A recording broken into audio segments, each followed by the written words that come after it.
It had to be something weird. Yeah, but you remember I know you guys have heard the saying curiosity killed the cat. You clearly What? you clearly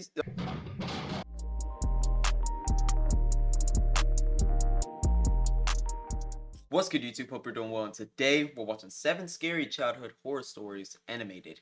I've never actually done anything like this, so I've been watching them on my own, but I've never recorded something like this. But yeah, for the previous video, thank you so much for making me have 3 likes. I know it's different than other YouTubers. They'd be like, let's get 100k, 500k, but you know your boy's small, so we got to make what's to be made. But let's go ahead and do that. Drop 3 likes on that junk, and yeah, get a subscription. That would be nice. But if we could get 3 likes, I'll play whatever y'all comment. If not, y'all gonna hear from me. Y'all ain't gonna see y'all's families ever again. But without further ado, let's just get straight to it.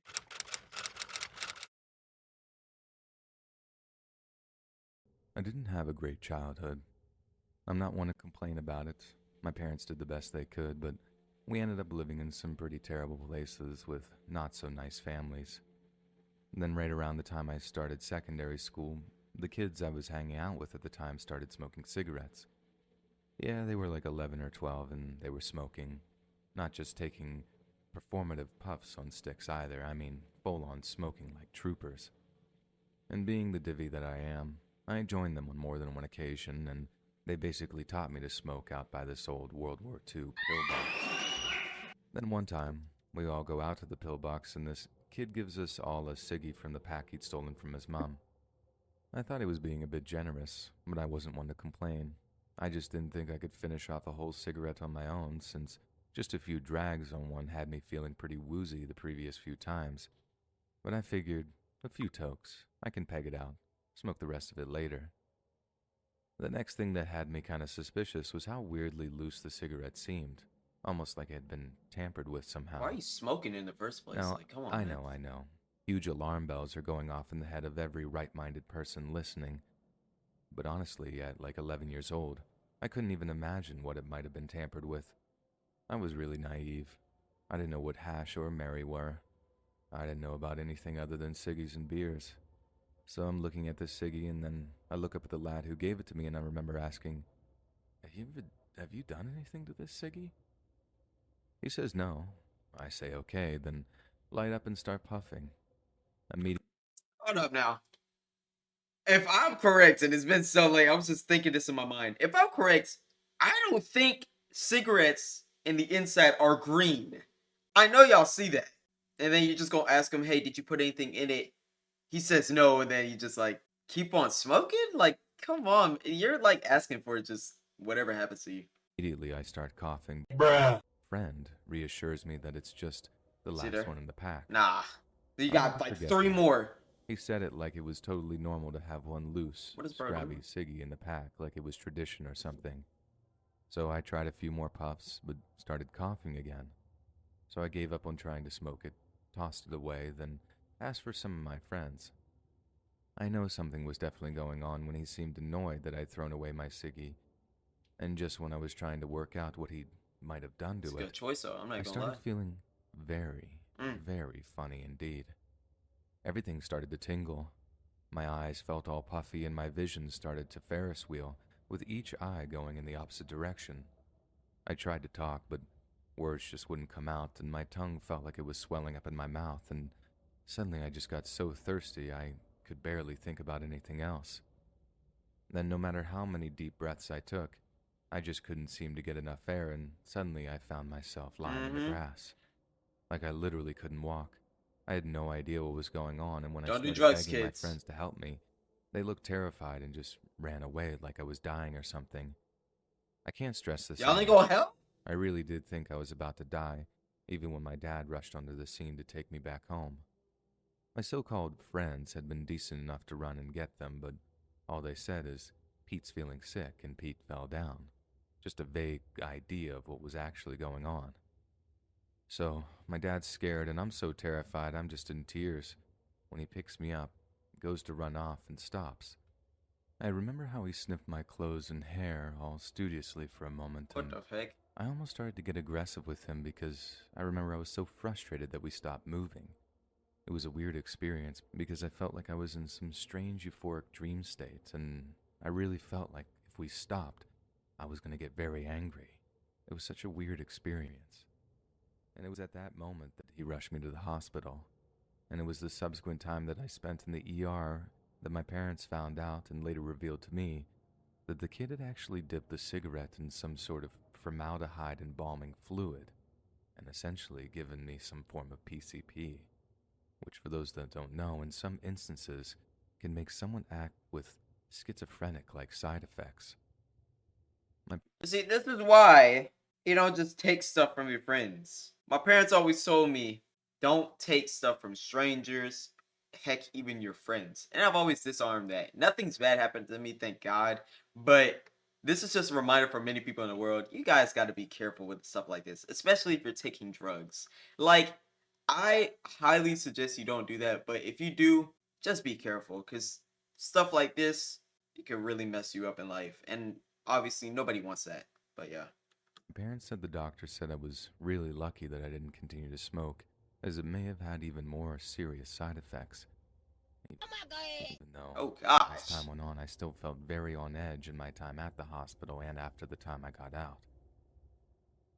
My dad told me it freaked my mom out so much that all she wanted to know was how a kid my age had gotten his hands on that stuff, and I was forced to tell them about my friend, in which case the police visited his house, forcing his hand to reveal that he'd seen his younger uncle that lived with him using that stuff prior.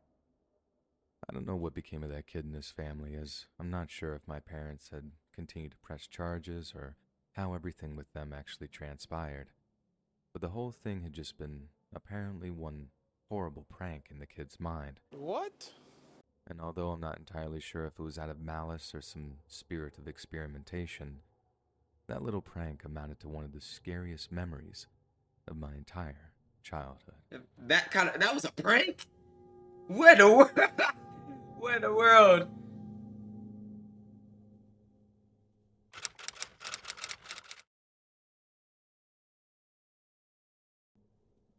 I grew up in the super middle class area of my hometown. Why is dude's shirt all the way up his?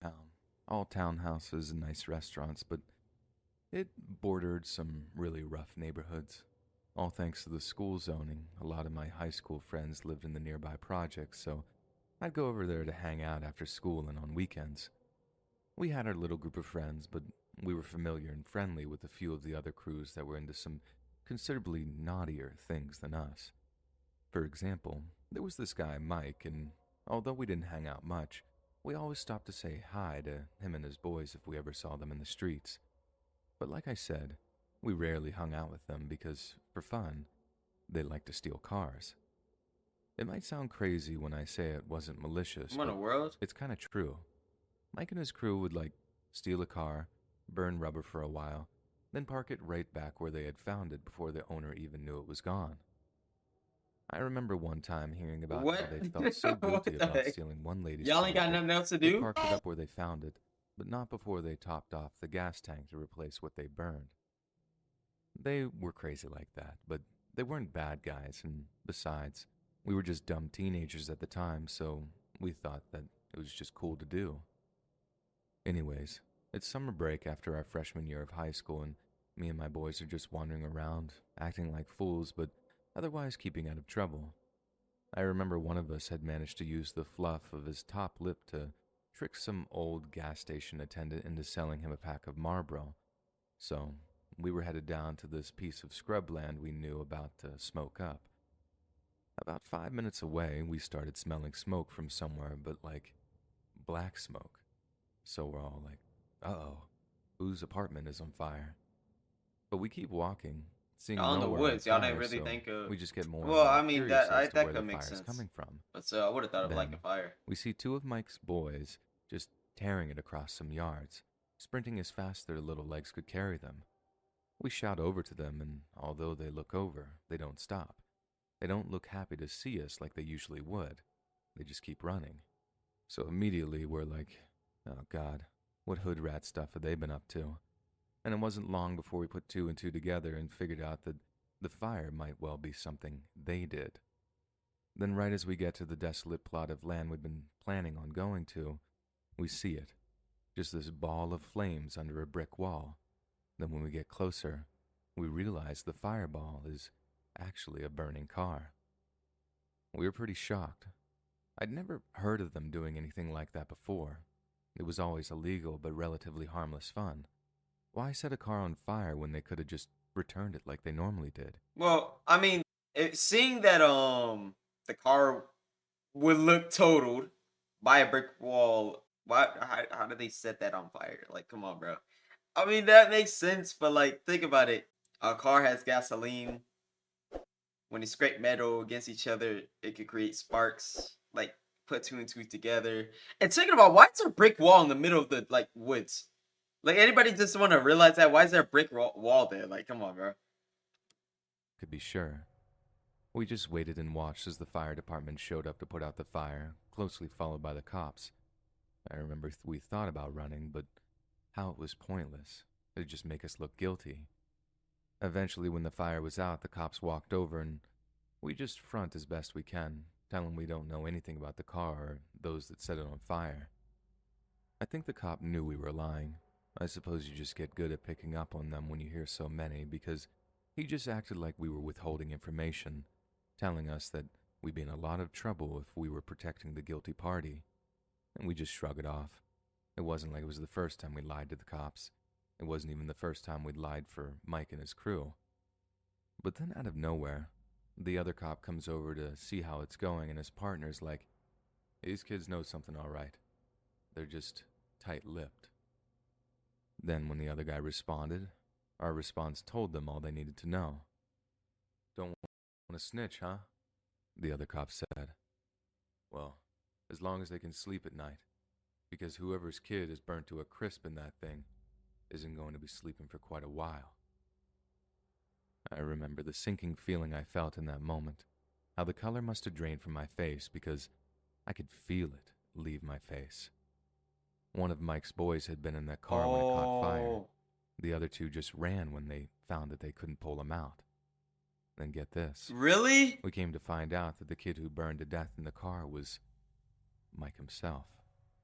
He'd been the driver, and the front end of the car had basically pancaked when he'd apparently deliberately crashed it into a Yo, wall. that's crazy. What he did that for, I don't know. Maybe he was high or something, but either way, his legs got trapped. The car caught fire, and he burned to death. I guess his They didn't boys even were just try so to scared help. and shook up that they just ran. Yeah, but like, Jesus. dang, bro. Thinking about it later, I realized that if he was What the conscious when they were trying to free him, and he started burning before he passed out from the smoke, those guys would have heard him screaming as he burned. It was a whole thing, man, all up in the news for weeks after. Mike's boys turned themselves in after a while, and I think they were so messed up that they just couldn't live with themselves. Ended up getting suspended sentences when they spilled their guts about how Mike was driving and how he was acting crazy. I don't know how true that is. I mean, it sounds true, but I don't know. I guess I'm just trying to say how Mike didn't deserve to die like that. And if I had to label one memory from my childhood as being the worst or most traumatic, it was watching that car burn, not knowing one of our friends was burning in it. It's not even the friends, bro. It's the fact that y'all didn't even try to help.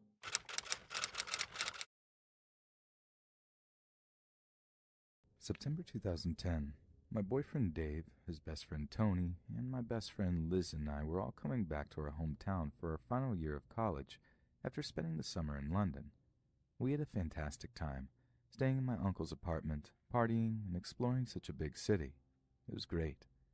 We stopped at a bed and breakfast that night about half of the way home, and were planning to get home at about 6 p.m. We all woke up early, about 4, maybe 5, ready to set off again, when we discovered that someone had obviously driven too close to our car and broke the right wing mirror off. Seeing as this was my dad's birthday present to me, and I had it barely 2 months, I was absolutely fuming. We asked the landlady where we could possibly find spares or something to use for the time being. She said she had driven past a makeshift scrapyard or something a while back. She wasn't sure if it was still there, but she drew us a rough map, and we got back on the road. I wasn't very sure if she was right about her directions because the closer we got to the area she circled it in, the more desolate the surroundings were. The roads got more difficult and had gone from stone to dirt. Around us there weren't any farms anymore, just long, weedy grass and patches of forest. It had basically become a moor. We were about to head off because of the wild animals, and I just had to get over being a paranoid driver and deal without my wing mirror. When surely enough, my boyfriend pointed out in front to a handwritten sign directing us 2 miles down the road to Cafe and Car Spares. We drove down into a little cove surrounded by forest and all got out, except for my friend Liz, who was asleep in the back seat. There was a tiny cream hut with cafe spray painted on the roof, a caravan, and a hill of metal and bits of cars. As to be expected, we were the only visitors parked up in front. The sun was up, but no lights or people were around. I guess they were still sleeping. It was still about 6 anyway. We all walked up to the scrap pile, and I had to fumble through it, looking for a wing mirror or any sort of mirror that could do for the time being until I could get it repaired. Tony picked up what could only be at least a decade-old mirror and suggested we just take it and go. But me, being stupid and sincere, insisted I have to go give them some money for it. I can't just take it and go. Bro, it's a I knocked scrap. on the door and waited. A big, hard-faced... Oh! Why is his eyes like that? and at first looked angry and tired, then smiled at me a two-toothed seconds. Then, seeing the boys approach, asked us what we wanted. Tony handed him the mirror and asked how much for it. He said nothing, just to get to know us, to which I thought fair enough. 2 more men then left the patio door on the other side. Hey, They turned and smiled, both skinheads with teeth like meth addicts, and came over. They stank. He gave them the mirror and told them to go attach it to our car. He then introduced himself as Ian, sat us down on the patio chairs, and offered us some sandwiches. Nah, I'm I good. politely declined, Yeah. but he insisted we Nah. must be hungry, and told me to come in. Nah, We no! are best at making sandwiches. I declined again, finding him a little bit sexist at this point, and when he asked again, Dave more sternly reinforced that I said I don't want to come in. Ian muttered something and then came and sat on the chairs with us. It became awkward very quickly as he started asking questions. It started off innocently, like asking us how old we were, where we were from, and then became a little more uncomfortable. Why are you asking Asked all if I that? had a boyfriend, to which Dave What? answered, and then started asking us both what we like to do to each other. Yo, Hey, yo! chill out with the questions. You don't need to know all that. Fix my junk so we can get up out of here. Stuff like that, to which we didn't answer. We sat in silence until we heard Liz scream. When we turned Oh, around, I saw one of the men meant to be fixing the mirror with his hand in the back window grasping Liz's leg. The other was looking around nervously behind the car. We got up immediately and sprinted off the patio, Tony running after the guys, but they both headed into the forest. yeah. Liz was hysterical. I like She'd the woken man. up to He's find doing herself doing all good. alone in the car, and a man's hand running up her leg. I can't even imagine how terrifying that must have felt. I got into the back seat with her and consoled her while Dave came around the other side to get in and told us some nails were on the floor. We looked over Dave and said- there were wait, about 12 of oh. them arranged around the tire, like the guy was ready to pop them. I couldn't really think why at the time, but now I wonder where they got all those car parts. We decided it was enough. We didn't want to spend any more time there, mirror or no mirror, and were ready to go when Tony was the last to get in the car. He closed the back seat door, and as we looked back and saw Ian Oh! with something long in his hands, running towards us. My vision adjusted when he got a bit closer, and then I realized he was holding a rifle. A hunting rifle. Why are you just standing At that there? point, I You should have actually dipped. burst When into he saw you tears and running, hit you the should have engine, dipped up out of slamming there. on the accelerator Man, as been hard like, as possible. bro should have been like, Tony, get your tail in the car. It's time to go. The car started to go, and we got up to about 90, forgetting the dirt roads and just driving over whatever until that scrapyard was out of sight. We didn't stop looking behind us until we were safely on the motorway getting home. To this day, Liz is going whenever through I go it, to dang. London, I take a train instead. I'm still terrified I'll meet them again. You won't meet them again. If you don't go that way, you won't meet them. What? Bro, what are you talking about, man?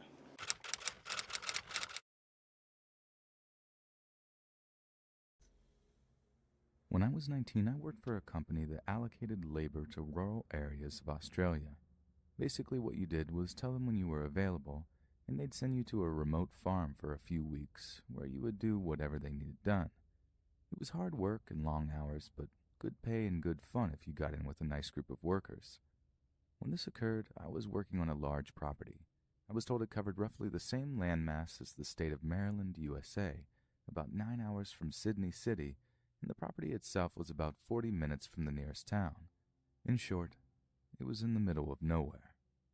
I was working at the farm clearing bushland with 3 other guys my age from the city.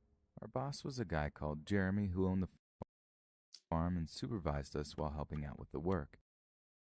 I was working on a large property. I was told it covered roughly the same landmass as the state of Maryland, USA, about 9 hours from Sydney City, and the property itself was about 40 minutes from the nearest town. In short, it was in the middle of nowhere. I was working at the farm clearing bushland with 3 other guys my age from the city. Our boss was a guy called Jeremy who owned the farm and supervised us while helping out with the work. He was pretty laid back and was generally really good to us. This summer in particular was very hot, and the work was hard. So one day when the temperature hit about 38 degrees Celsius, or 100 degrees Fahrenheit, Jeremy decided to give us the afternoon off. He said he knew of a water hole on the farm about a 25-minute drive north. I was keen for a swim, but the other guys just wanted to relax for the afternoon, so him and I hopped in one of the work trucks and started heading across the property. It was mostly wide, empty expanses with a few clumps of scattered bushland. Jeremy wasn't much of a talker, so we drove more or less in silence. After about 20 minutes, however, he suddenly perked up and jabbed me in the ribs. Whoa. Do you see that over there? Oh, Beneath the 2 dead trees. my fault. I should mention here that if you're not familiar with inland areas, particularly those in Australia, they are brown or red and mostly flat and bland, meaning any bright colors stick out like a sore thumb. So you can imagine our surprise when we could see a large blue angular structure far off in the distance. We steered in its direction, and as we got closer, we realized it was a huge blue shipping container just sitting in the middle of nowhere. Jeremy was perplexed, and I asked him if he knew what it was, but he obviously didn't. He said he hadn't seen it when he drove through the same area about 5 weeks before, and he wanted to go and see what it was. Initially, we pulled to a stop about 100 meters away from it. At this stage, I had a really bad feeling. The whole thing wasn't right. Go with It's the hard to gut, man. explain, I'm telling but if you. you can imagine seeing such a foreign object in the middle of a huge barren expanse, it had to be something weird. Yeah, but I know you guys have heard the saying curiosity killed the cat. You clearly What? you clearly see that there is just a blue bin with 2 cameras on it. I'm pretty sure you shouldn't be meddling with whatever's going on inside of it or around it, because I'm telling you that is not a good idea. Jeremy, however, wanted to investigate, which I understood, given it was his property, but in truth, I was really anxious. Yeah, that As does we got make sense. closer, things got even more bizarre. There was a big diesel generator behind it thumping away, and a CCTV camera on each side, all motion activated so they buzzed from side to side, following us as we moved around. I tried to reason with Jeremy, something along the lines of, with all this security, someone obviously doesn't want us here. Let's just go. He brushed me off, however, reminded me it was his farm, and whoever had put this here was trespassing, so he wanted to go inside. I mean, he's not wrong. Despite all the surveillance, there was only a small padlock on the huge door. He had bolt cutters in his toolbox, and after a bit of a struggle, we broke the lock and went inside. The first thing I noticed was the rush of cold air as we got Whoa. in. The place was air-conditioned, which I must admit was quite pleasant on such a hot day. We searched around for a light switch, but I could already see this was some sort of IT setup. There were flashing LEDs all around the place, and the sort of hum you hear when a hard drive is working hard. When we finally switched on the lights, we could see a sophisticated, albeit somewhat cluttered, office setup. There were hard drives the size of bar fridges and other computer equipment lining the walls, sometimes piled 2 or 3 high, and plastic storage boxes scattered around the far wall, and several desks with computer monitors arranged in the middle, complete with rolling office chairs. At this stage, I felt like I was in one of those nonsensical dreams. This made absolutely no sense. We wandered to the middle and sat down at the desk to see if the computers could give us any Why are y'all? idea of what was going on here. Y'all should have just My heart was seen racing, what was and I going just on wanted and to just bolt. probably call the We had police. been seen by CCTV, so if anyone was monitoring, they already knew we were here. Jeremy, on the other hand, was adamant we had to get to the bottom of this, so I put on a brave face and started looking through the computer. This went on for a while, but in short, neither of us had a very high grasp of technology outside of Facebook and Microsoft Word. The best I can describe it from my lay position is that it was endless lists of computer talk. It was like how the old Napster or LimeWire download screens look like, just constantly picking up and receiving data, then recording it on several windows. I gave up on the computers and walked cautiously over to the far end of the container to the big pile of storage boxes. By then I was pretty sure no one else was there, as there was nowhere to hide really, but I was still incredibly on edge. I decided, against my better judgment, to see what was inside all these boxes. My brief sift through this box still makes me feel sick to my stomach. It didn't take me long to realize that this box was full of posters, DVDs, and photos, Yo. all of explicit and hardcore child Hey, okay, oh, whoa. X-rated material. One thing that still gets to me is that it was all neatly ordered into folders and small boxes. These people were organized. I immediately recoiled, jumped up, and ran over to Jeremy. I could That's hardly string a crazy. sentence together. I said something to the effect of, "Mate, get out. Dude, child, what? Just get out of here, dude."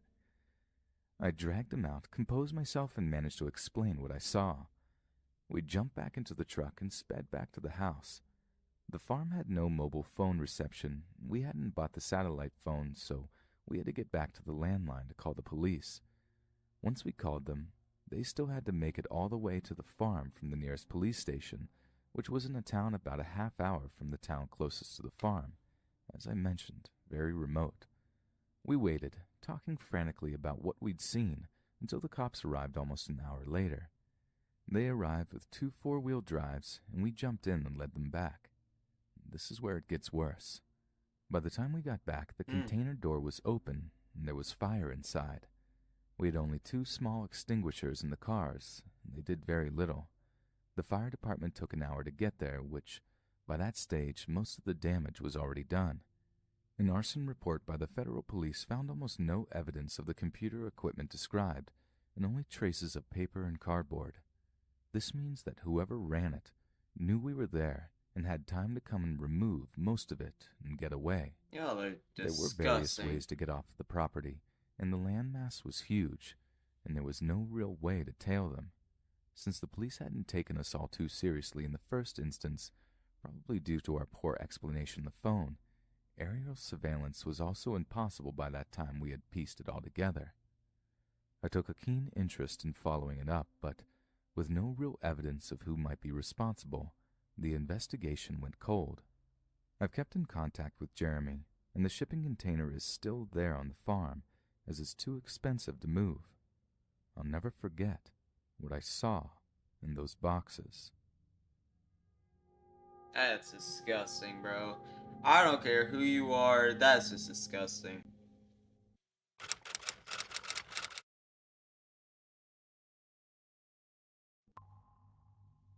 Snapchat was still pretty new when this story took place. It was sometime in late 2011. During my freshman year of high school, I had one really close friend. Her name was Samantha. Samantha told me one Friday before the weekend that she would ask for a friend request the next day. She thought it would be really cool if we bandwagoned on the Snapchat trend. The sooner the better, because Snapchat was almost non-existent at our school. Behind phone, what in the world? And when I got home that day, I got a friend request. The profile picture was of Samantha. This was odd because she told me that she would invite me to her contacts the next day. Without hesitating, I accepted it. I figured she just got to it sooner. After I finished my homework the same day, I got a message from that account. 2 messages, in fact. They said, "Come to my house tomorrow, we can have a party." And the second was her address.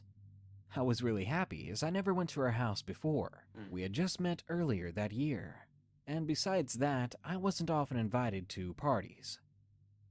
The address she gave me was to a house nearby, so I decided to walk over the next day. Y'all just met. When I actually saw Y'all the have a party, house, it's I crazy. checked Google Maps multiple times to make sure I was led to the right destination.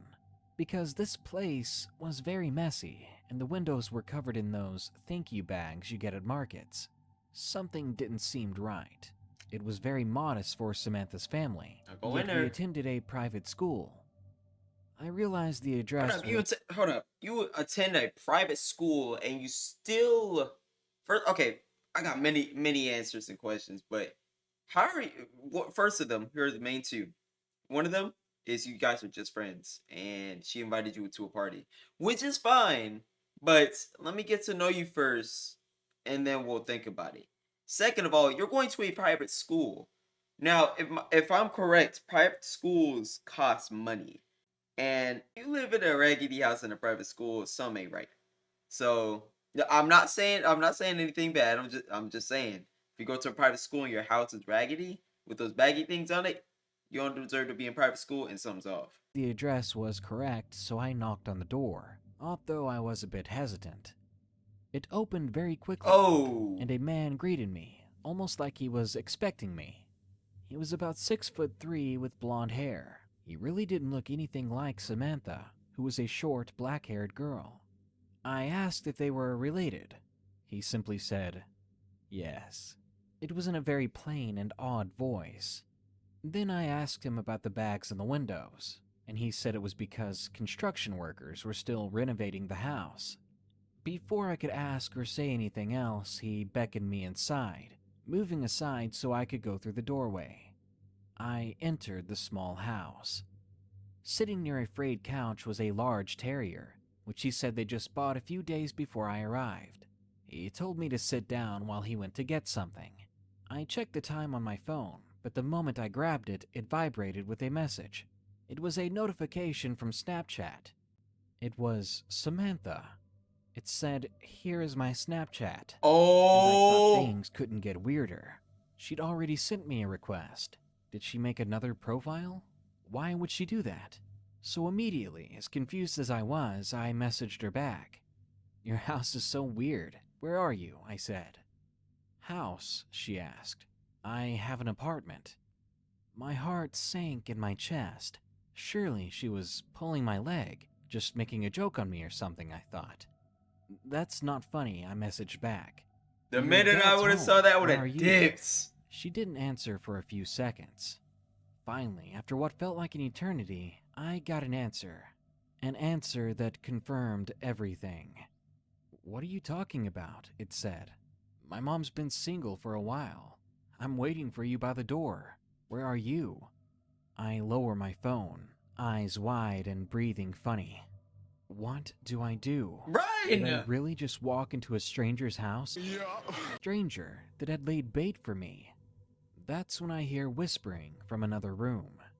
The man stepped out of the room with two other men. Whoa. One was holding a thick black bag with his hands. Fully assuming the worst, I sprinted out of the house as fast as I could. Not once did I look back, even as I heard the footsteps behind me. Eventually, they faded away.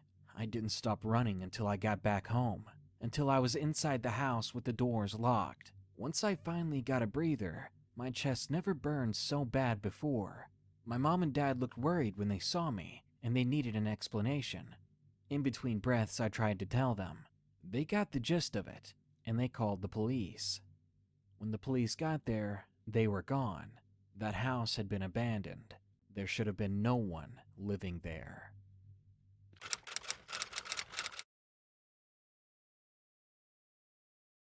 Three weeks ago, someone added me on Snapchat called Green. I thought nothing of it at first, but then a few days later I got a bus to the gym since I couldn't be bothered to walk. It's 4 miles away, so it's alright to take the bus. Sitting at the front with my headphones in, listening to music to make the journey that less bit boring. From the bus stop to the gym, I was messing around on my phone when I noticed I had a Snapchat from Green. It was only on for a few seconds, but the Snapchat was a picture of me, sitting on the bus. Hmm. No text, just me. It was taken from a few seats behind and shown the back of my head and some of my hoodie. I instantly knew it was me, and I felt my stomach drop. I bombarded them with Snapchats. They were opening my Snapchats but not responding.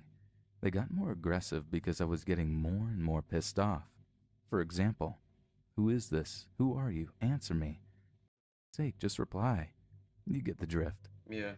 After about a week, I got nothing. You ain't hold up. You ain't gonna confront him?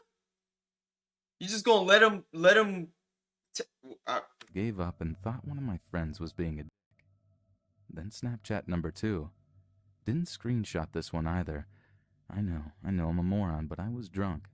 Me and some mates were in a club in my local town, and this time someone Snapchatted to me a photo of myself at the bar. They were literally standing right next to me at the bar. I opened it the next morning and felt sick. Again, it was only for a few seconds. My friends were next to me in the photo, so that eliminated the possibility of it being one of them with me. About 30 minutes ago, I got another Snapchat. This time I was ready and sober enough to take a screenshot. I've been indoors all day. I was curious what it was. That is my house, my bedroom window, and my name. I received this as I was lying next to my window on my bed watching Bro, call Game of Thrones. 911. I feel sick. Their Snapchat stories are equally as fucked up. Update number 1. I sent them a snap saying, You what? "Serious," and they screenshotted it and ignored me. Update number 2. Got another brick wall Snapchat, only on for literally a second though. Update number 3. Lying in bed watching Game of Thrones, and I just got this. Call the police. I'm done. Update number 4. You call the Today police. I got a Snapchat of Just that gonna brick keep on wall what? again. I can't wait until somebody breaks in. Update Then number I'll call the 5. police. Just got a Snapchat video of weird as noises and a black screen. It's in their stories too. Don't think I can post Snapchat videos though. Update number 6. Oh, what is that? It's been quiet for a few days. Sent Green Snapchats, but they're unopened. Who is the head? And what does he want with me? What is that in the window? I know y'all see that.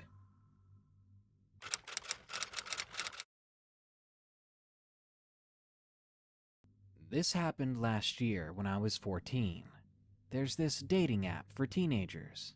I used it as more of a joke. It was connected to Snapchat, so whenever you matched with someone, you would add them to Snapchat I was so about to you say, could Snapchat's a continue dating app? talking to your match.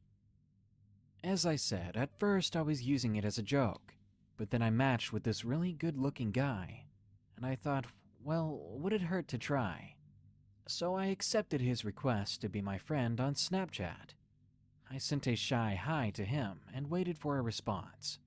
It took him about 2 hours to respond, and the only thing he sent was a blank black picture.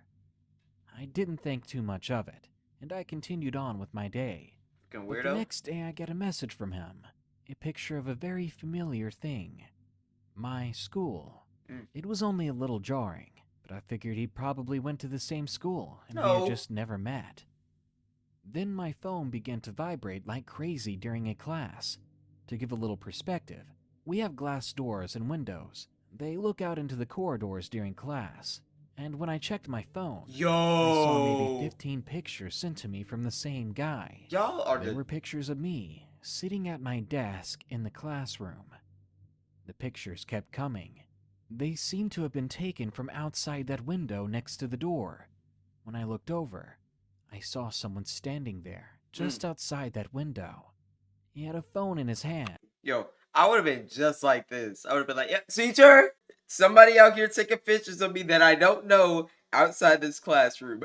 The hood covered half of his face, and the other half was pale, and he had a sharp jawline. I could see thin lips curved into a grin. And I saw my friend.